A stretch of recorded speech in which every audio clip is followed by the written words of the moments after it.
মুই কিন্তু কোনো চোর না। কি?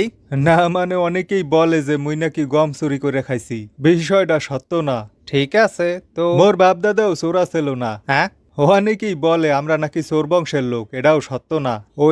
ওরা কি বলে ওই যে মিথ্যা অপবাদ আর কি। কে বলে? আমি তো কিছু বলি নাই। অনেকেই বলে, আবার বলে আমরা নাকি দুর্নীতি করি। ক্ষমতাই নাই, দুর্নীতি করবো কিভাবে? কে তার মানে ক্ষমতায় গেলে দুর্নীতি করবেন? না মেয়া, কি বললাম আমনেরে, আমরা উচ্চ বংশের লোক। একটু আগে না বললেন চোর বংশের লোক? ওই মেয়া কইছি না, আমরা চোর বংশের লোক না। ও আচ্ছা, তো আপনার কাছে যেটা জানতে চাই। আরে ভাই, টাকা পয়সা দিলে কেডা না করবে? আমনে না করবে? কিসের টাকা পয়সা? ওই ধরেন চাকরির সুপারিশ, রাস্তাঘাট বানাই দেওয়া। এটাই তো দুর্নীতি।